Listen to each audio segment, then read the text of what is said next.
કોઈ પણ દ્રષ્ટિકોણ તમે કેવો રાખો છો એની ઉપર આધાર છે.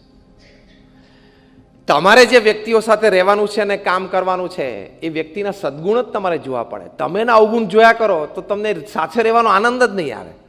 મારા દીકરાની વહુ આવી અને અમારો જમાઈ આવો અને અમારો વેવાઈ છે આવા છે. તમે જોજો આપણા ઘરે મહેમાન આવીને જાય અને પછી જાય પછી આપણે અડધો કલાક શું વાતો ચાલે છે. અમે છે ને તમારા લિવિંગ રૂમમાં બગ્સ મૂકેલા છે એટલે અમને બધી ખબર છે. તમારા લિવિંગ રૂમમાં અમે બગ્સ મૂક્યા છે એટલે we know what you are talking. તો શું વાતો થાય છે તમે વિચારી લો. તમે અસ્તિત્વનો આનંદ કેવી રીતે લઈ શકશો? Decide the 25 people in your life કે આ 25 લોકો મને મારા જીવનમાં આનંદ માટે જોઈએ છે. ફેમિલી મેમ્બર્સ હોય, કોઈ રિલેટિવ હોય, કોઈ ફ્રેન્ડ હોય, કોઈ નેબર